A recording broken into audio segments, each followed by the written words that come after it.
¿Hacemos? Bueno, muy bien. Yo voy a permanecer así, discúlpenme, y así permanezcan ustedes. Nomás y vamos a ponernos en las manos del Señor. Te damos gracias, Señor, en esta noche, una vez más, porque nos permites reunirnos en tu nombre. De hay dos o tres, estás tú ahí, Señor, y sabemos que estás con nosotros porque te conocemos, Señor. Y yo sé que nos vas a acompañar en todo lo que hagamos. Ayúdanos para que todo lo que hagamos sea para tu gloria y para nuestra edificación. En el nombre del Padre, del Hijo y del Espíritu Santo. Amén. Muy bien.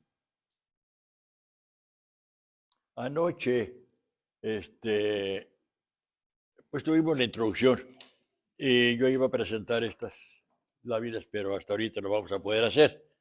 Este, Acuérdense que todo lo que estamos viendo en estos 3 días es relacionado con la Sagrada Escritura. Ya dijimos la importancia que tiene la Iglesia y cómo los feligreses de la Iglesia no se han aventado así a la lectura de la... Imagínense que todos que hubiéramos leído la Biblia completa unas 2 o 3 veces. Sería muy interesante, ¿verdad? Yo por eso los invito a que empecemos. Y ahorita voy a decir yo, más adelantito, se recomienda que se lea la Biblia. Aunque cada quien puede hacerlo como sea, el asunto es empezarla a leer, ¿no? Pero vamos a dar algunas recomendaciones con el favor de Dios.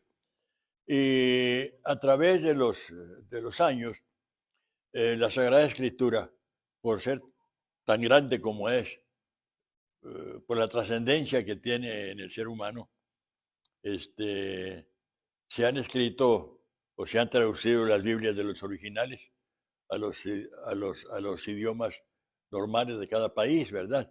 Y aquí tenemos un ejemplo de lo que se ha hecho en español, ¿verdad? Lo mismo tiene la escuela francesa, la escuela alemana y todas las demás tienen traducciones de diferentes personajes, ¿verdad? De la iglesia. ¿Por qué? El sentido de la escritura, el sentido de lo que dice cada versículo de la escritura no cambia. Cambian algunas palabras en las Biblias, no. Lo que cambia viene siendo las introducciones de cada libro. Cada Biblia que se va a traducir, cada uno de los autores de cada Biblia eh, ponen ahí con la ayuda de otros eruditos las introducciones y lo que vienen siendo las notas eh, al pie de los textos bíblicos, ¿verdad? Eso vamos a ver cómo sucedió con lo que se llama la Masora. ¿Saben ustedes qué es la Masora? ¿Ya algunos de ustedes han escuchado? ¿Quién me puede decir qué es la Masora? A ver, vamos a ver. Es la vocalización hebrea de la Biblia, porque la Biblia hebrea no tiene vocales. Entonces los jóvenes que empiezan a incursionar en la Sagrada Escritura hebrea tienen que recurrir a la Masora de los siglos, fue del siglo VI al IX después de Cristo, cuando la Masora entró en toda su fuerza. Y lo mismo sucedió cuando se tradujo la Biblia del original hebreo, como vamos a ver ahorita, a lo que son los libros de la Biblia griega. Utilizaron ciertos términos para que pudieran entender los jóvenes. La Masora se llama tradición. Y es una tradición que ha guardado los judíos, otra vez con los judíos, pero han tenido mucha participación en la vida de nuestra iglesia y en todo, ¿verdad? Las traducciones de las Biblias modernas, todas son de la Biblia masorética, de la cual no son de la Vulgata Latina. Hubo una que vamos a ver ahorita que fue más de la Vulgata Latina, pero las demás Biblias que hay en español en todo el mundo, estoy hablando únicamente de Antiguo Testamento, Antiguo Testamento. Y recuérdense que la vida del Señor, cuando Pablo le dice a Timoteo, lee las Sagradas Escrituras, no le estaba diciendo que leyera toda la Biblia, no existía el Nuevo Testamento. Existía más el Antiguo Testamento. Y Pablo y los apóstoles, pues, invitaban al pueblo a que leyera la Escritura, pero era el Antiguo Testamento, porque todavía hasta después del año 60 se escribió el primer Evangelio. y en el año 51 se escribió el primer libro de la Sagrada Escritura del Nuevo Testamento, que fue la primera carta a los tesalonicenses, ¿verdad? Y uno piensa que por estar Mateo, Marcos, Lucas y Juan, así se fueron, ¿verdad?, traduciendo, o no, en el caso del Nuevo Testamento no traduciendo, sino se fueron escribiendo, ¿verdad? Pero no fue así.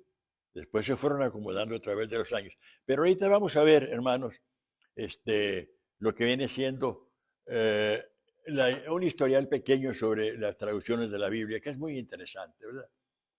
Tenemos primero en español la Biblia alfonsina. Este Alfonso X fue un sabio en España, creo que era rey de Castilla y Aragón, después no, digo, antes de los conocidos, Isabel la Católica, ¿no? Y su esposo. Fue en el año 1280. Y él tradujo la Biblia al español de la Vulgata latina, pero la escribió con un español antiguo. ¿Han ustedes leído a Teresa de Ávila sus libros, sus obras? ¿Algo? Con un español que apenas le entiendo. Yo agarro los libros de Teresa y algunos los hago a un lado porque me cuesta mucho trabajo interpretar el español, aún del siglo XVI. Las obras de Teresa de Ávila son muy interesantes cuando son biografías, ¿verdad? Que alguien escribe sobre ella. Es lo que ella dejó que lo han interpretado en biografías.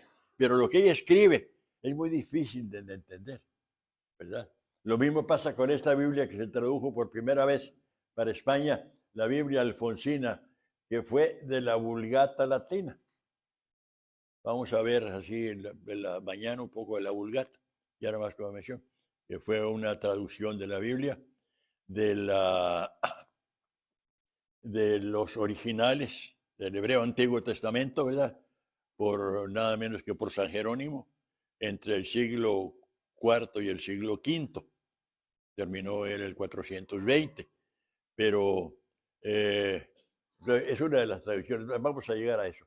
Después de la Biblia alfonsina, ¿verdad? De Alfonso es el sabio, que es de la Vulgata, pero que fue escrito en un español, pues para nosotros no es inteligible ahorita, ¿no? Después de esa Biblia se escribe otra Biblia, la Biblia de Ferrara. Es una traducción del Tanaj, que vamos a ver ahorita. El Tanaj es la Biblia griega protocanónica, así se le llama, o la Biblia original, ¿verdad? La Biblia de Ferrara. Pero fue una Biblia para los judíos que vivían en Sefard. Sefard se le llamaba España. Y eran los judíos del sur de España. Ya conocemos la historia, cómo se van cautivos los corre los reyes de España en el año 1492. Y esos judíos salen de ahí. Y había otros judíos que hablaban español, precisamente en Ferrara, esta es en Italia. Y ellos fueron los que tradujeron la Biblia de Ferrara, del Tanaje, vamos a ver, y eran los sefardíes en 1553. Pero esa Biblia no llegó a los españoles. Posiblemente algunos españoles la leyeron, ¿verdad? Pero es una Biblia que tenían los judíos. Y posiblemente ni la pudieron leer el otro extremo, el otro grupo de judíos. Saben que hay dos grupos de judíos, ¿verdad? Los sefardíes del sur de España que salieron y están diseminados por todo el mundo. Y el otro grupo eran los askenazis, que vivían en Alemania, eran güeritos de ojos azules, y los judíos del sur de España eran morenitos y ojos negros. Entonces, entonces los askenazis del norte posiblemente pues hablaban, ellos hablaban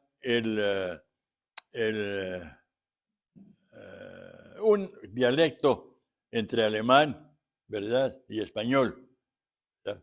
Y los judíos del sur, los sefardíes, ellos tenían el ladino, ¿verdad? Era el ladino.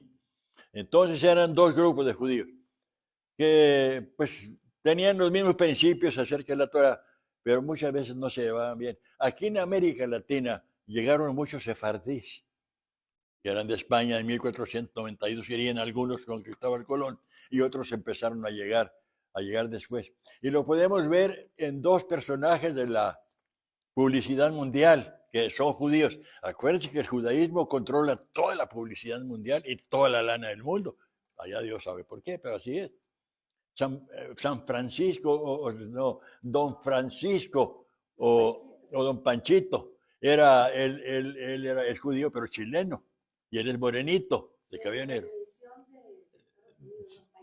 Ahora está en la televisión, él es sefardí por el cabello negro y todo. Sin embargo, Jacobo Saludowski, ¿se acuerdan de él? Era güerito, con ojos claros y todo lo demás. Él era askenazi. Entonces hay dos grupos de judíos y en Europa están muy bien.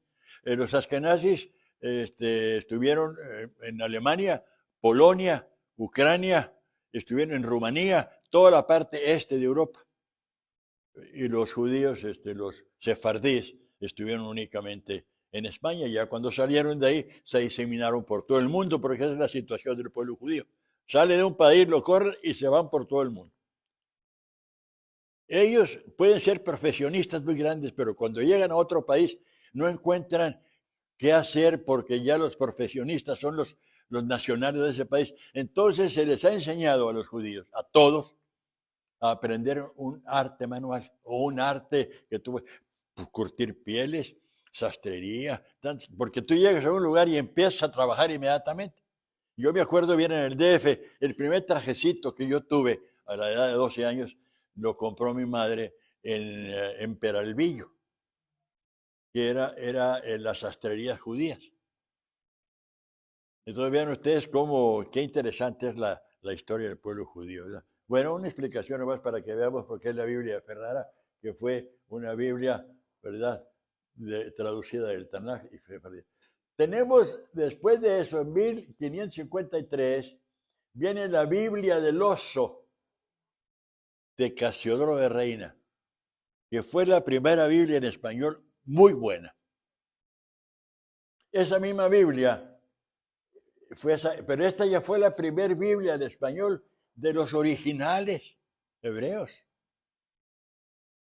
del Tanaj.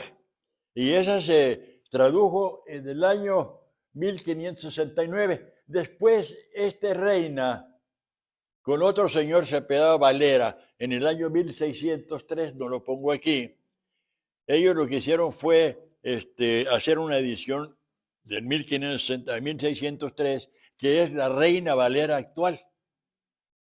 Yo tengo una Biblia, tengo 3 Biblias Valera de diferentes tipos, ¿verdad? Una fue del 1569, la otra de 1603, y la última que tenemos, una revisión preciosa, es de 1960. Reina Valera. Son Biblias muy buenas también, nomás que no tienen los 7 libros deuterocanónicos que tenemos nosotros y vamos a explicarlo al reverso, ¿verdad? Muy bien. Esta Biblia fue la Biblia del oso. ¿Saben ustedes por qué se llamaba Biblia del oso? A ver. ¿Qué traía pintado en su portada? Un oso comiendo miel. Porque dice, tu palabra es a mi boca como la miel, dice el Salmo.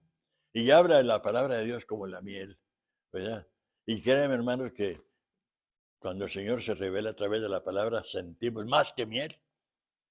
Por eso llamó la Biblia del oso, que fue la primera Biblia en español que realmente tuvo mucha fuerza, pero se diseminó entre los protestantes, porque fue traducida la Reforma Protestante fue en 1521 y en 1569 se hizo la primera Biblia en español. Un poco antes de eso, Martín Lutero ya había traducido la Biblia al alemán, ¿verdad?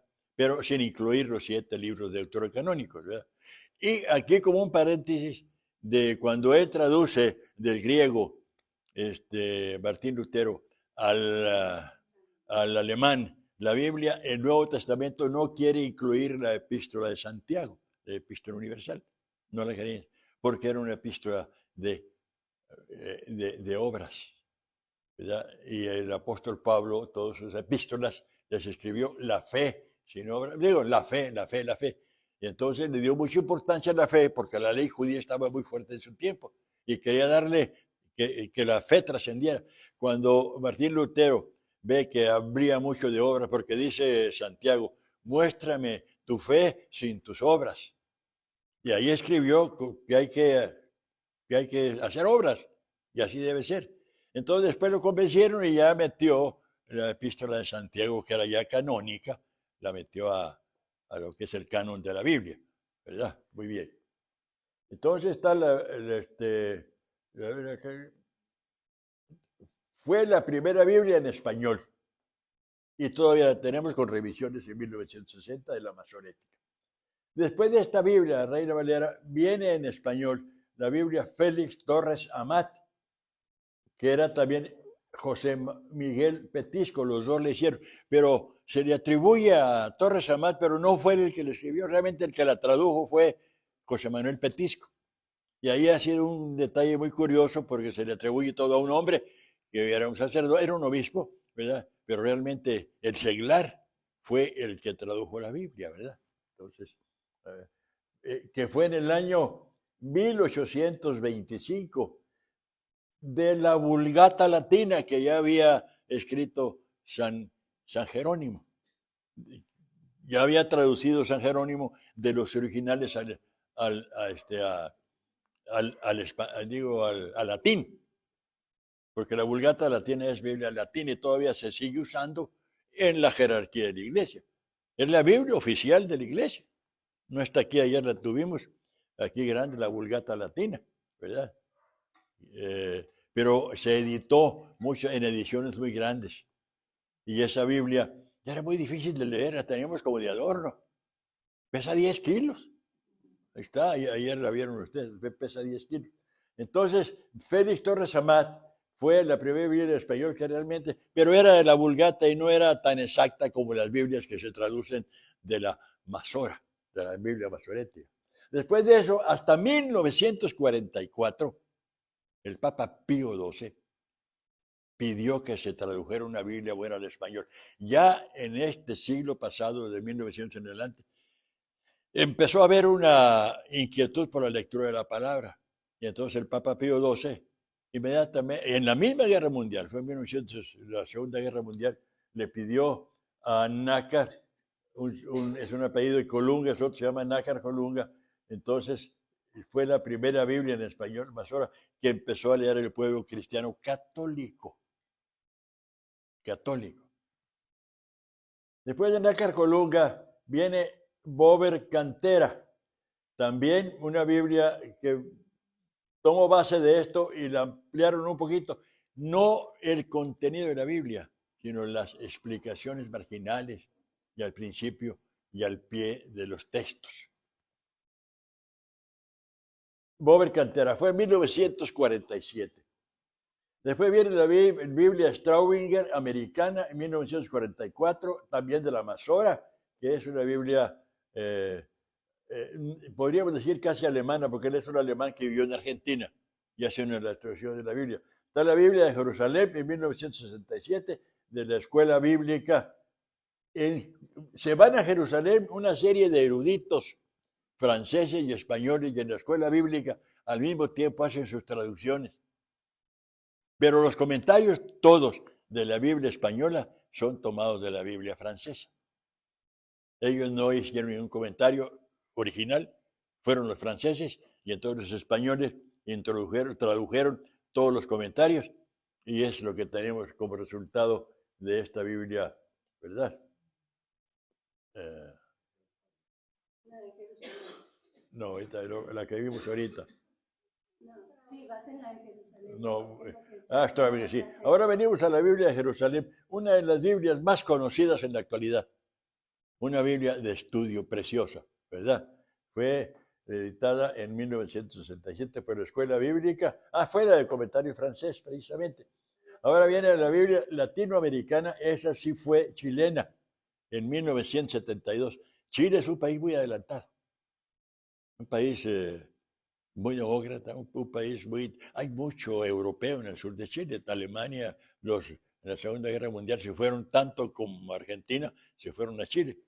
Pero muchos alemanes viven en Chile, entonces la gente está muy bien preparada. Yo tuve compañeros en una escuela, compañeros chilenos, nos llevaban a los mexicanos, pero de calle en conocimientos filosóficos y teológicos y todo, ¿no? Los chilenos son muy preparados. Después viene la Nueva Biblia Española en 1975. Y después viene Cantera Iglesias, que viene siendo Cantera, aquí está, este señor Cantera es el mismo que se une a un señor Iglesias y hacen traducen otra Biblia en 1975, Nácar Colunga, muy recomendada por el obispo Padilla, Felipe Padilla, que estuvo anterior. Nos dio unas pláticas a nosotros, a un grupo de 10, 15 gentes, sobre la importancia de la Biblia Cantera Iglesias, ¿verdad? Biblias muy interesantes, pero como no leemos la Sagrada Escritura, pues yo creo que las editan y se han de quedar ahí muchas veces, ¿verdad? Después tenemos la Sagrada Biblia, esta sí nos lanzamos un hit en 1978, Agustín Magaña de Zamora, Michoacán. ¿Verdad? En mexicana, se puede decir. Después tenemos la Biblia, así nomás, española en 1992, no la conozco. Tenemos la Biblia del Peregrino en 1993 de Alfonso Schockel. Este señor, de apellido alemán, pero fue Biblia española. La Biblia de América, 1964, hecha por la Casa de la Biblia. Es la Biblia que yo utilizo, porque yo he leído, le voy a decir, no estoy presumiendo, pero he leído como 5 o 6 versiones completas de la Biblia. Y esta de América es la que más me ha llenado, porque trae unas introducciones muy buenas, muy claras, ¿verdad? Y también las explicaciones al pie de los textos. Y tenemos esta Biblia de Navarra muy desconocida para nosotros, que esta se editó precisamente en la Universidad de Navarra y tomó más de 25 años su preparación. Debe ser una Biblia muy buena, ¿verdad? Hay que verlo. Y tenemos otra Biblia que debía haberla puesto por acá el 66, la Biblia Dios habla hoy. Es de varios autores, una Biblia ecuménica que hicieron entre protestantes y católicos. Y yo les digo una cosa en teología, hermanos. Acá abajo, en religión, nos andamos peleando con los testigos de Jehová, con los hermanos separados, con otros. Y allá arriba los teólogos andan abrazados, protestantes y cristianos. Pues son los mismos principios, porque hay diferencias entre los católicos y protestantes en lo que es la vida diaria, el conocimiento de ciertas verdades, ¿verdad? Que ya sabemos, por ejemplo, ellos dicen que María tuvo más hijos y la Eucaristía la toman allá de vez en cuando, pero la toman, y hay muchas diferencias. Y la vida eucarística no la llevan como nosotros. Hay otros detalles que ellos tienen, ¿verdad? Pero allá arriba andan abrazados. Sí. Yo me acuerdo de un gran teólogo, teólogos del siglo XIX, como Wellhausen, y otros más que tenían que eran protestantes, pero que nos lo recomendaban mucho en la escuela en que yo estuve, pero también a los teólogos católicos. Entonces, nomás como un comentario. Vamos a dejar esto a un ladito, mientras me puedes quitar este cartón.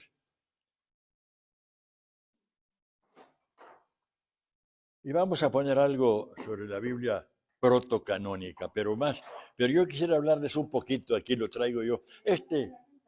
¿Cómo? Un poquito acá. Voy a hablar primero de la inspiración de la Biblia un poquito. Pero sí quisiera decirles una cosa. ¿Cómo leo yo la Biblia? Es muy interesante para mí porque yo dije, pues para que penetre más, ¿verdad? La palabra del Señor en mi corazón, ¿qué tengo que hacer? No. Entonces yo lo que hago es, me prestas mi Biblia, o una Biblia cualquiera. ¿Sí? Libretita que tengo aquí, no es muy grande, ¿verdad? Viene siendo cerca de 100 páginas. La escribí yo con la ayuda de Dios. No puse aquí la fecha, en los otros libros que tengo, sí tengo las fechas, pero me tomó como... ¿Eh? 2007. En 2015. Es un folleto que yo hice, debe decir muy interesante, pero, pero yo lo veo muy bien, que lleva un hilo muy completo de lo que es la Biblia la Biblia, las más antiguas con la Biblia más moderna y el Nuevo Testamento y el Antiguo Testamento. Aquí viene toda la explicación. Si algún día, yo escribí un libro sobre eso, se editó, pero se agotaron. Se agotaron, no porque sea, el señor obispo los editó, no hay una casa editora, y se agotaron y ya no volvieron a hacer, pero yo me quedé con las libretas. Si algún día ustedes tienen interés, Angélica, tú sí lo tienes, ¿no? El canon de la Biblia, no, es Angélica. Ella ya ha estado conmigo varios años en unas pláticas y yo les di esto. Si no lo tienen, si pueden sacar copias, yo les presto una que traigo ahí, pero tiene devolución. Porque, sí. Que yo creo que les va a servir mucho. ¿Cómo leo yo la Sagrada Escritura? ¿Verdad? Al sentarme para leer la Biblia, yo primero la pongo sobre mi cabeza, ¿verdad? Y le pido al Señor sabiduría, entendimiento y discernimiento para entender tu palabra, Señor. Y después la pongo en mi pecho. Le pido al Señor un corazón dócil para aprender a amarlo. Le pido un corazón sensible para interceder por los necesitados, ¿verdad? Y al Espíritu Santo que venga y me ayuda para realizar todo lo que Él quiere que yo haga. Y la pongo en mi estómago. ¿Por qué? Es muy hermoso lo que dice Habacuc, ¿verdad? Para que se me estremezcan mis entrañas al oír tu voz. Y cuando realmente leemos, y ahora lo que hago es me siento y nomás hago esto, ¿no? Ya no, ya el Señor sabe lo que le estoy diciendo y yo le ofrezco al Señor mi lectura siempre en oración, porque es la única forma como podemos, el Señor nos va a revelar su palabra, pues, pero hay que empezar a leer, acuérdense lo que decía ayer de San Pablo, ¿verdad? La fe no puede venir fe a nuestras vidas si no leemos la Sagrada Escritura. La fe viene por el oír de la palabra. Y eso lo repito y lo repito y lo repito. ¿Verdad? Entonces, esas son mi recomendación inicial para leer la Sagrada Escritura. Ahora, la importancia de leer la Sagrada Escritura. En definitiva, como dije en Romanos 10:17, la fe viene por el oír. Luego dice Jeremías, el profeta del siglo 7 antes de Cristo, ¿no es mi palabra fuego? Dice, oráculo del Señor. ¿Y no es como un martillo que tritura la roca? Si tritura la roca, con más razón nuestro corazón y sobre todo nuestras facultades espirituales. Está en Jeremías 23:29. Es un martillo que tritura la roca y lo hemos visto muchas veces. Estás tú con un problema fuerte en el día y vas a leer la escritura y aquello se acaba, Dios te da una luz muy grande a través. Y si no han experimentado esto, se han perdido de mucho. Háganlo. Porque Hebreos 4:13 para mí es una de las lecturas más bonitas acerca de la palabra. Porque la palabra de Dios es viva, eficaz y más cortante que una espada de dos filos. Penetra hasta la división del alma y ¿verdad? Y del espíritu, hasta lo más profundo del ser, y discierne los pensamientos e intenciones del corazón. La lectura de la palabra. Definitivamente, no hay mejor medio para crecer en la fe que la lectura de la Sagrada Escritura. Y sobre todo cuando tenemos tantos testimonios de que ha sido inspirada por el Espíritu Santo. Se podrían aportar muchos más testimonios de la fuerza que tiene la lectura de la Biblia, pero creo que es lo más viable es que se haga la prueba y te darás cuenta de lo grande que es el Señor. Sí, cómo se va el tiempo rápido. Bueno, ahora algo sobre la inspiración, y aquí sí me gusta leerles un poquito sobre la inspiración bíblica, porque la palabra del Señor es fuerte y es viva. La inspiración en el sentido bíblico es una acción divina o un influjo sobrenatural por el cual Dios ilumina el entendimiento del autor sagrado al escribir un libro y mueve eficazmente su voluntad para que exprese la verdad que él mismo quiere expresar, resultando así Dios el autor principal del libro y el hombre el autor secundario o instrumental. Entonces la Biblia es un libro inspirado por el Espíritu Santo, ¿verdad? Cuando esta comunicación o acción se hace al hombre por medio de la palabra, la inspiración se llama profética. como lo tenemos aquí. Y si la comunicación se hace por medio de la escritura, la inspiración se llama bíblica. La inspiración supone dos cosas además de la inerrancia. Aquí el aspecto de inerrancia en la teología de todos los seminarios es muy problemática, porque dice, no, la Biblia tiene sus hierros, que aquí, que acá, que mira que aquí hay un error, que hay dos veces que se escribe la creación y hay dos veces en el Génesis que Abraham y su hijo Isaac cambian a sus mujeres en lugar de ser sus esposas como sus hermanas. Y hay otra parte donde dice que Moisés muere, ¿verdad? Y dice entonces Moisés, si dice él muere, pues él no escribió esa parte. Hay algunas contradicciones aparentes, ¿no? Entonces, ellos de ahí discuten que sí hierra la Biblia a veces. Y no es que hierre, es que los autores de la Biblia se fueron a los géneros literarios. Y esto es muy interesante, como la metáfora, los tipos y otros géneros literarios que tuvieron que utilizar para escribir la Biblia. Dios le daba la inspiración, y la inspiración de la Biblia que le dio a Moisés, cuando le dice escribe estas cosas, Moisés tuvo que recurrir él y sus seguidores a algunos géneros literarios que estaban en su medio. Le pasó a Jeremías en el siglo VI también. Y les ha pasado a todos los autores de la Biblia. No es que hierren, sino que ahí utilizan los géneros literarios de su época. ¿Eh? La inspiración supone dos cosas además de la inerrancia, es decir, la moción divina y la asistencia para que el escritor sagrado no hierre en el sentido que Dios quiere dar a la escritura. Si ustedes leen todas las Biblias que tenemos en español, van a ver diferentes palabras, pero con el mismo sentido. Todas traen algunas diferentes palabras. A Dios como inspirador se le llama inspiración activa. El agiógrafo o el escritor como inspirado, receptor de la inspiración, se le llama inspiración pasiva. El libro como término de la inspiración se le llama inspiración terminativa. Son conceptos técnicos que se utilizan en los seminarios, pero ahí está la inspiración terminativa, ya no se habla de Dios. Hay quienes niegan realmente la inspiración divina, que venían siendo los primeros los racionalistas.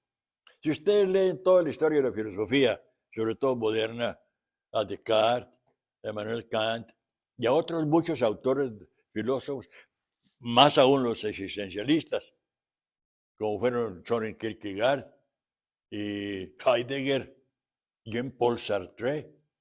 Ellos creían en un Dios, pero no creían que se revelaba.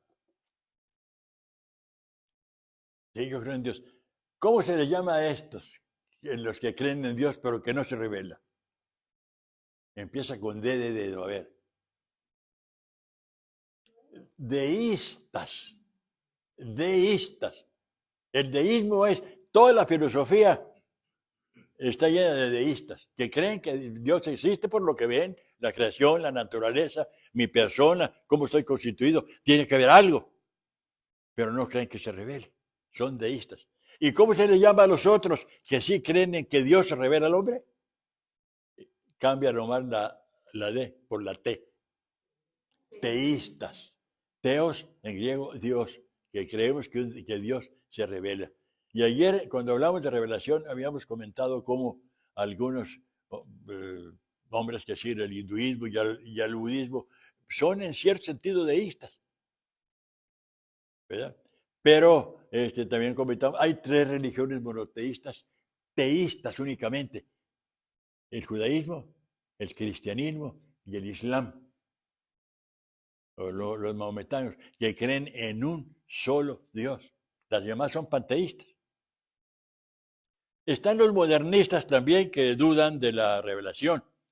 Dicen que la inspiración bíblica no es otra cosa que una inspiración poética, tal precioso. Lean los salmos. Y hablando de los salmos, yo les quiero decir una cosa: si no leen la Biblia completa, lean los salmos. Es la vida, el sufrimiento, las alegrías, la poesía del pueblo de Israel. Ahí están los salmos. Yo no dejo un día de mi vida sin leer un salmo. Bueno, uno que otro por ahí, ¿verdad? Pero casi diario leo los salmos. Y dice el Señor Jesús durante su ministerio, lo que dicen los salmos acerca de mí. Hablan de eternidad velada, pero los salmos hablan de la alegría del hombre, hablan del sufrimiento del hombre, hablan del sufrimiento del pueblo de Israel, pero sobre todo yo me he memorizado algunos salmos. Ustedes también se saben, el Señor es mi pastor, nada me faltará. El 121, alzaré mis ojos a los montes, de donde vendrá mi socorro viene del Señor. Y ahí puedo seguir el Salmo 1, bienaventurado el varón que no andó un camino de manos ni en silla de escarnecedores se ha sentado. El Salmo 27, el Salmo 37. ¿Saben cómo memorizaba yo los salmos? Yo viajé durante 25 años en lo que viene siendo cuando yo trabajaba en la Goodyear. Yo salía yo el lunes muy temprano de Guadalajara. Yo dejaba de vieja sola, me acuerdo qué duro era, 4 días. Y me iba manejando, pero yo llevaba escrito un salmo y durante las 3 horas que hacía yo a San Luis Potosí, me iba memorizando ese salmo. Me entretenía. Oía música y memorizaba. Así memoricé como 10 salmos. Por eso yo soy un amante de los salmos, léanlo. Le da fortaleza a la vida, ¿verdad? ¿Quiénes más niegan esto? Dicen los modernistas que no es otra cosa que una inspiración poética y admiten la inspiración solamente en cuanto a la palabra, pero no en cuanto al verdadero concepto de la misma. Fue condenada por Papa Pío X en el decreto Lamentabili de 1907 y también en la encíclica Pascendi de 1907. Esta situación, eh, de poner en duda la palabra de sentido. Y también los protestantes liberales. Yo viví esto, yo estuve en una escuela protestante. Y lo vi y me tocó estar en una escuela protestante liberal, porque había otros protestantes tradicionalistas. Yo cuando salí de esa escuela salí ateo. Una teología, pero en la teología nos metían más a Aristóteles y a Platón y a Emmanuel Kant y a todos los filósofos modernos, ¿verdad? Y sobre todo yo salí un especialista en el existencialismo, en una escuela protestante que se suponía que era una escuela que te daban principios fuertes. Y de esa historia no la conocen, y es muy larga, es muy interesante, cómo en mí resurgió la fuerza de la Iglesia Católica al casarme con mi esposa, hace cerca de 60 años. Y cómo influyó sobre todo la renovación carismática. Fue preciosa. Entonces, estos protestantes liberales, no voy a hablar de ellos porque aquí podríamos perder tiempo.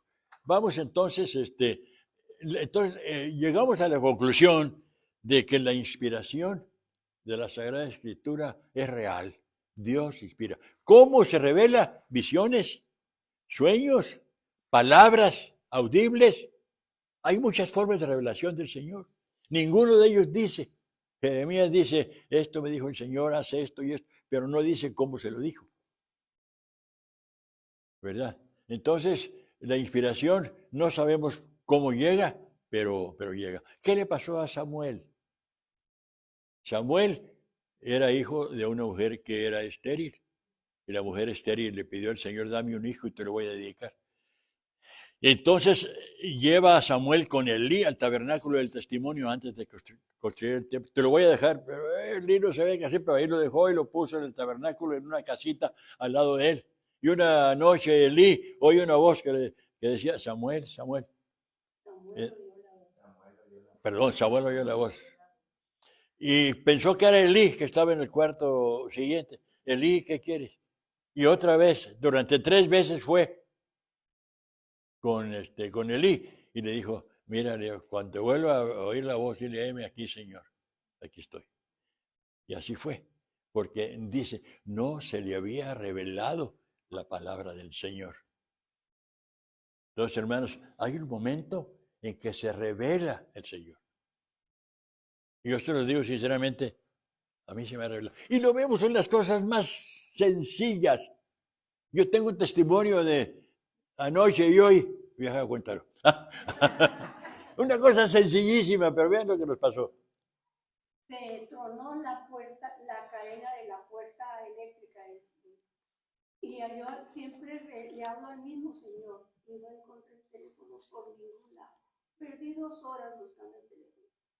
Y Oscar estaba escuchando un programa sobre la fe, sobre la oración, pero yo andaba haciendo mi quehacer, pero lo estaba oyendo. O sea, Señor, yo no te voy a molestar. Te molesto por la salud de los enfermos. Te molesto por mi familia, pero por cosas de la casa no te voy a molestar. Perdió la tarjeta, O sea, siempre la tuvo. no. Al rato escucho un ruido, ese es un taladro y están arreglando una puerta eléctrica. Y me salí a la calle, dicho y hecho. Enfrente de mi casa estaban arreglando. Aquí. Digo, a ver, señor, venga para acá. Ay, pues sí, dije, señor, ¿cómo hace? Digo, son detallitos, pero que a veces tenemos ojos y no vemos. Y así está llena la vida de esos detalles que no le agradecemos a veces al Señor, ¿verdad? Y así rápido. Hace muchos años yo me fui allá a la iglesia que tenía el padre, nuestro sacerdote, ¿cómo se llama? Ahorita aquí. Rolando estaba en la Benito Juárez. Y yo iba allá, me fui a dar unas pláticas con el señor en paz descanse, Renato Ulloa, a un grupo de jóvenes que ahí estaba otro sacerdote que ayudaba a los drogadictos. Y fui varias veces, un día me dice mi esposa, ¿qué andas haciendo? Y yo, mijito, si ya es cuando no tenía trabajo. Ponte a buscar trabajo. Mira, allá el Señor los va a ayudar. Ay, Señor, otra vez, ahí voy a lo que les digo que no hagan, a abrir la palabra del Señor. ¿Qué quieres, Señor? Mira, yo... entonces abro la Biblia y me dice, ¿de qué le vale al hombre ganar todo el mundo y perder su alma? Mira, vieja, otra vez le volví a hablar con la vez de la casa. Ah, no, mijito, sigue. Entonces, la palabra es preciosa. Y cuando aprendemos a discernirla, a interpretarla, es una maravilla. Es una maravilla. Hay más sobre la inspiración, pero quiero hablarles ahora de la primera Biblia, porque si seguimos aquí, vamos a, como anoche, ¿verdad? Nos vamos a ir de paso un poquito, pero quiero hablarles ahora de la primera Biblia que se editó. Mijita, ¿me puedes poner? Ah, esta es precisamente, aquí está. Esta es la primera Biblia. ¿Se llama cómo, hermano? Tanakh. Los judíos, tú le preguntas a un judío, ¿qué lees? Tanaj. Ellos dicen Tanaj, ¿verdad? Pero es el Tanakh, no sé por qué le cambiaron la pronunciación el Tanakh. Y es la misma Biblia que tienen desde el año 450 antes de Cristo aproximadamente, más los 2000 años, es una Biblia de más de 2500 años que ellos han preservado. Y ahora es la Biblia de la cual nosotros estamos traduciendo todos los libros del Antiguo Testamento. Aquí no hay Nuevo Testamento, todos los libros del Antiguo Testamento. Se llama la Biblia masorética. Masorética.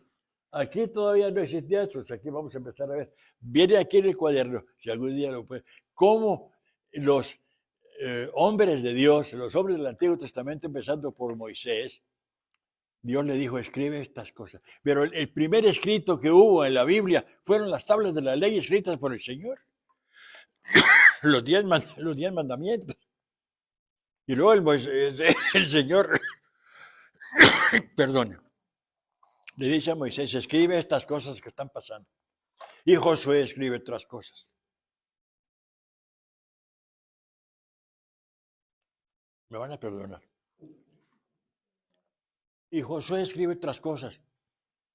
Y no sabemos en los jueces quién escribe. Ah, Samuel, en la época, escribe otras cosas. Entonces, todos los hombres del Antiguo Testamento empiezan a escribir cosas aisladas, ¿verdad? Y así empieza a conformarse algo. El pueblo de Israel se conforma, o sea, llega a realizar las escrituras hasta después del cautiverio judío del año 586. El año 586 antes de Cristo fue el cautiverio más grande que tuvo el pueblo judío, ¿verdad? de Babilonia, se lo llaman de Jerusalén y de Judá a Babilonia. Y como ya no tenían templo, ahí en Babilonia ellos empezaron a escribir. Pero tomaron escritos que ya traían de atrás, porque en el año 586 antes de Cristo ya habían pasado profetas, ya habían pasado reyes y todo lo demás, ya había sucedido la división del reino de Israel. Y un reino en el norte escribe cosas lo que ellos concibieron de la revelación de Dios. Dios se le había revelado a Abraham, a Jacob, a Moisés, a los jueces y a otros, a David. Entonces ellos, el reino del norte, escribe sus cosas y el reino del sur, que era Judá, escribe también sus cosas con diferentes nombres de Dios. Aquí yo puse tradiciones JEPD. Lo que viene siendo la Torá, que es el Génesis, Éxodo, Levítico, Números y Deuteronomio, toda la tradición histórica, tanto de protestantes como de católicos, se le atribuía a Moisés. Moisés escribió el Pentateuco, porque la base del pueblo judío no es tanto los Nebim ni los Ketubim. La base del pueblo judío viene siendo la Torá. Y se le atribuyó siempre a Moisés. Pero en el siglo XVIII, XIX más o menos después de Cristo, un grupo de racionalistas alemanes empezaron a poner en crítica el Pentateuco y descubrieron ellos a través de los escritos que analizaron, todos los escritos de lo que viene siendo la Torá o el Pentateuco, y se dieron cuenta que había algunas repeticiones y algunas cosas raras, y observaron que el reino del norte había escrito en nombre de Dios la historia con el nombre de Elohim. Por eso aquí está una E eloísta. Y el reino del sur, que es el que estaba en el templo y el más tradicionalista y más fuerte allegado a Dios, escribió en nombre de sus escritos con el nombre de Yahvé, que aquí aparece como J, porque esto es en inglés, J es Jehová. Jehová. Por eso está en J ahí. Y Jehová se escribe con JH, ¿verdad? Entonces, y descubrieron también de ellos en sus análisis, ¿verdad? Que había otros escritos que la P se llamaron sacerdotales. La P quiere decir priesthood, sacerdote. Priest es un sacerdote en inglés. Priesthood era ¿cómo se llama? Una tradición sacerdotal. Y después, esto sí está muy, muy localizado, en el siglo VI antes de Cristo, el rey Josías, uno de sus profetas en el templo de Jerusalén, descubre un libro que realmente fue Hilcías, el sacerdote que estaba ahí en el sótano del templo, y agarra ese libro, lo lee más o menos y se lo lleva a una profetisa llamada Hulda. Entonces ellos llegan a la conclusión de que era el libro de la ley, era el Deuteronomio que estaba ahí. ¿Quién lo escribió? No se sabe. A lo mejor sí lo escribió en parte, aunque no pudo haber escrito Moisés, porque ahí en el libro del Deuteronomio dice, Moisés muere en el monte Nebo, él no escribió eso. Entonces fueron seguidores de él. Entonces, el Pentateuco, o sea, la Torá es la base de la vida del pueblo de Israel. Ya los judíos aceptan estas tradiciones que fueron hechas por cristianos protestantes y la Iglesia Católica ya las aceptó. Aquí traigo la fecha y todo, y lo pueden ver si ustedes ya aceptaron esas tradiciones. Entonces, en lugar de hacerle daño los racionalistas a la Biblia, le hicieron un bien, porque ahora tenemos más clara la visión de cómo se conjuntan los libros del Pentateuco, que son los libros en los que había realmente cierta duda de sus escritos, ¿verdad? Los demás no, porque si tú lees, te vas a dar cuenta, en el caso de jueces, digo de Nebim, está Josué que escribió, jueces escribieron, Samuel, aquí están los autores, y acá en los Ketubim Están también algunos autores conocidos, pero del Pentateuco no había autor conocido. Los judíos tienen, aquí voy a hacer un pequeño paréntesis, ya vamos, ¿cómo se va el tiempo, Chihuahua? Los judíos, hermano, ya vamos a terminar, no se preocupe, en una hora. Los judíos tienen una base. Si tú oyes la televisión ahorita y escuchas a un rabino o algo, es la Torá. La Torá. La Torá. Y vamos a ver cómo después se vuelve en Pentateuco, por los 5 libros de la vida. Penta 5 estantes quiere decir Pentateuco. Y ese nombre se le puso en Grecia, cuando se traduce la versión esta al griego. Aquí quiero hacer un paréntesis para los judíos. En estos 5 libros, la Torá sigue siendo la fuerza de ellos. Pero ellos empezaron a desarrollar, aparte de esto, eso se llama la tradición escrita, esto, la Torá. Aparte de esto, empezaron a desarrollar, después del cautiverio del año 586, después del cautiverio, una tradición llamada oral. Esa tradición oral, ¿qué hacía? La tradición oral lo que ha hecho a través de muchos sabios judíos, darle interpretación a la Torá para la vida práctica y la vida diaria del pueblo de Israel. Y a eso le llamaron la Mishnah. Porque estaba compuesta también la Mishnah de 2 partes. Halakha, que eran todos los aspectos legales de la vida de la Torá, del pueblo de Israel, y la Haggadah, que era la parte vivencial del pueblo de Israel. Había escritos vivenciales, cuando llegan aquellos ángeles con Abraham, los ven, les prepara comida, una vivencia, ¿no? Pero había también las tablas de la ley, que eran parte de la Halakha. Entonces conjuntan los términos vamos a decir, vivenciales con los legales, y de ahí ellos van formando precisamente, y con los nombres que ya dijimos, Yavista y Eloísta, van formando los libros de la Biblia. El Deuteronomio y el Levítico viene siendo priesthood, números también. Entonces conjuntan todos esos libros. Aproximadamente, fue después del cautiverio judío. Ya no tenían ellos templo en Babilonia, entonces empiezan a escribir la Biblia en Babilonia. Pero en el año 450 a.C., ya que los judíos habían regresado del cautiverio otra vez a Jerusalén, ellos regresan en el año 538 a.C. Y el nuevo templo, ya acuérdense que el primer templo es destruido en el año 586 a.C. por los babilonios. Se van en cautiverio cerca de 70 años, regresan a Jerusalén, construyen el segundo templo, ¿verdad? Y después, y ahí es cuando empieza otra etapa del pueblo de Israel. Y en ese tiempo es cuando profetizan Zacarías y Ageo, porque no se apuraban para construir el templo y ellos los motivan y se construye el templo. Y en esos días después, como unos 60 años después de todo eso, ya se había relajado otra vez la moral del pueblo de Israel. Llega ahí un hombre llamado Esdras, no se les olvide, Esdras. Había llegado unos días antes, parece que Nehemías, pero lo importante ahí es Esdras.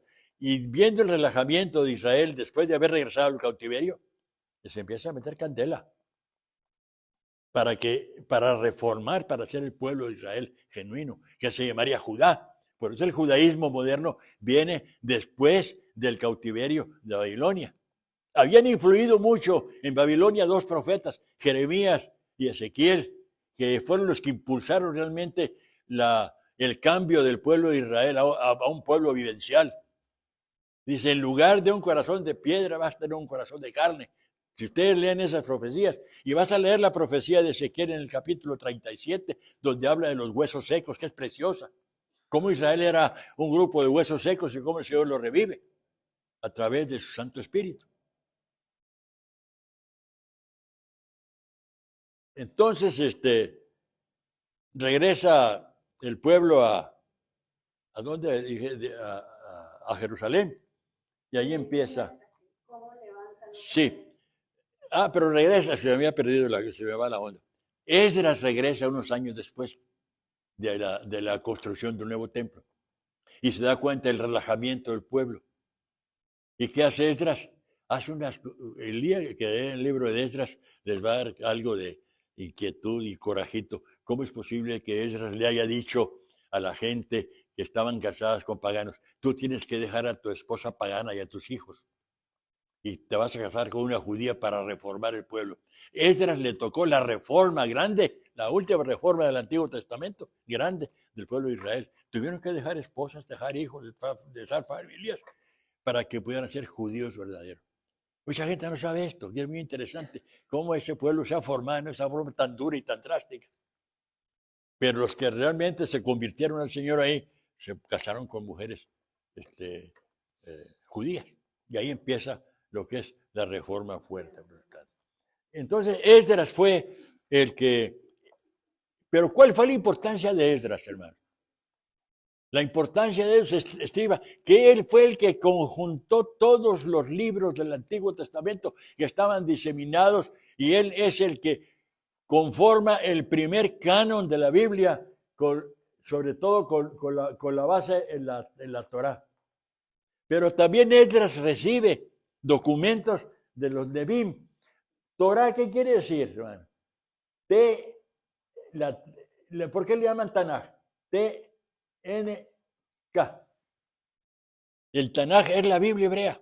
Esta Biblia se llama protocanónica, del año 450 a.C., aproximadamente. Es la hipótesis más creíble, porque nadie sabe realmente quién escribió la Biblia, digo. Pero hay tradiciones, aquí está. Entonces, aquí está. La palabra puede ser tinik o tanuk, o tú puedes cambiar como tú quieras, pero las consonantes no cambian. T, N, K. Ellos aprendieron a poner la, no tiene vocales. Por eso está la Masora del siglo VI al X después de Cristo por los judíos que no conocían bien digo no el hebreo, que no conocían el hebreo, perdón, y vivían en los países, por ejemplo, de Europa, ¿verdad? Y para que pudieran ellos poder entender la vocalización, empezaron con puntitos en la parte de arriba de los textos, la vocalizaban.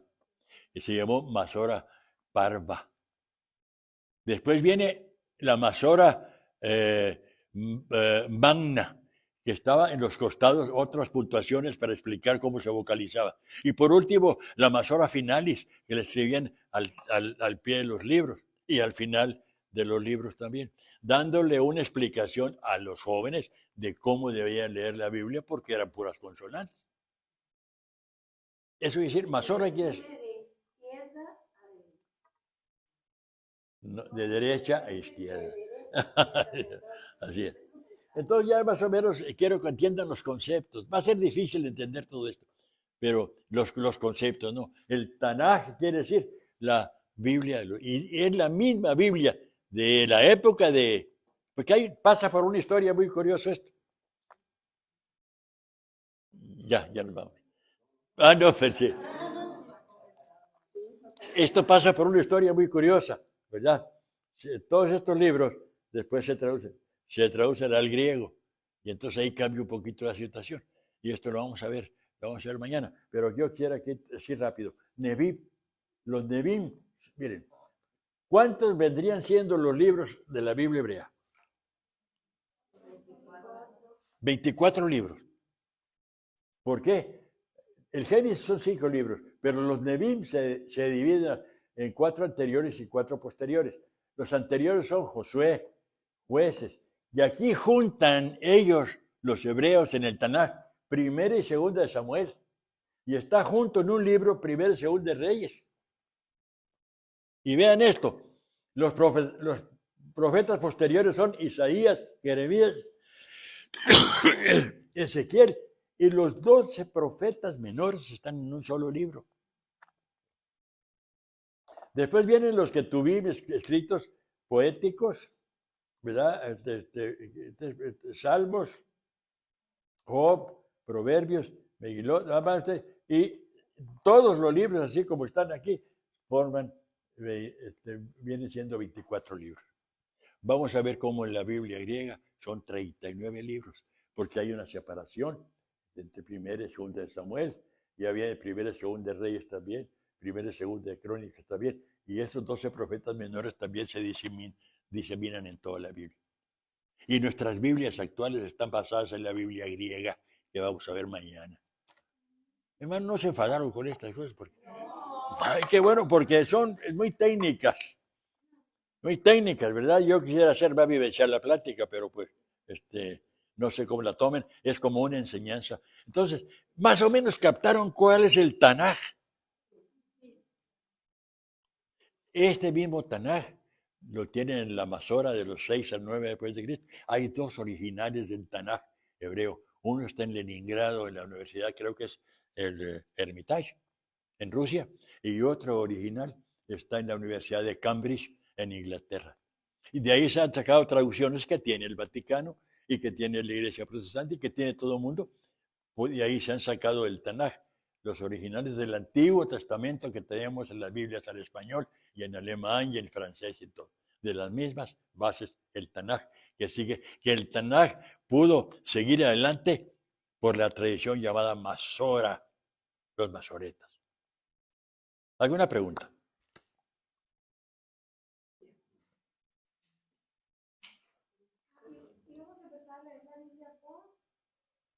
Ah, Mañana les voy a decir.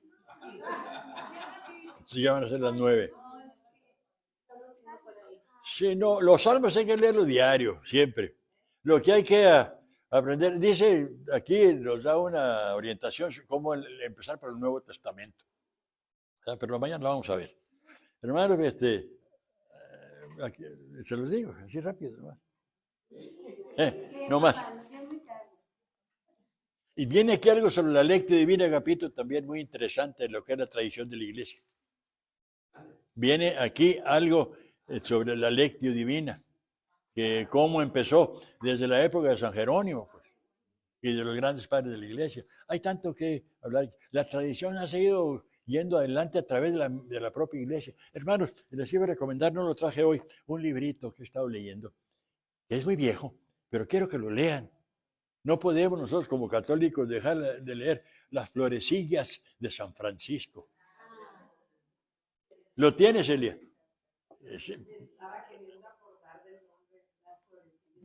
No, léanlo. ¿Eh? No, no lo hay, Internet lo tiene, pero yo les recomiendo que lo pidan por ahí a algunas librerías grandes, en las editoriales.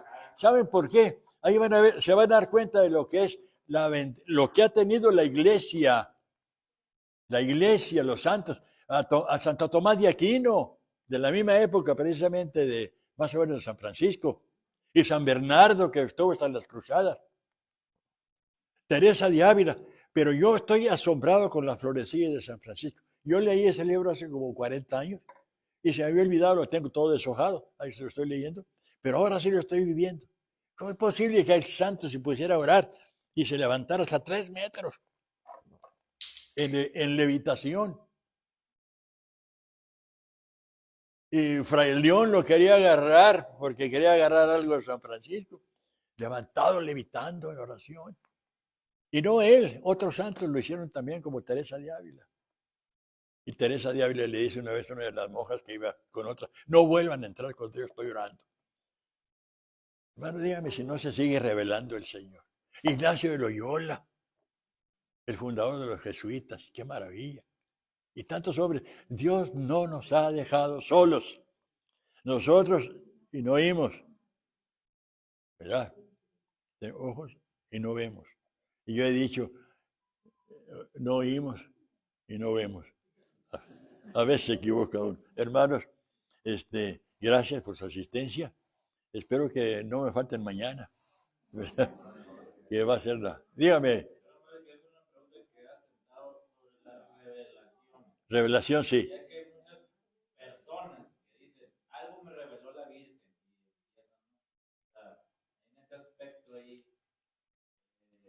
No se lo digas a un protestante porque te manda el demonio y te cae. Según ellos no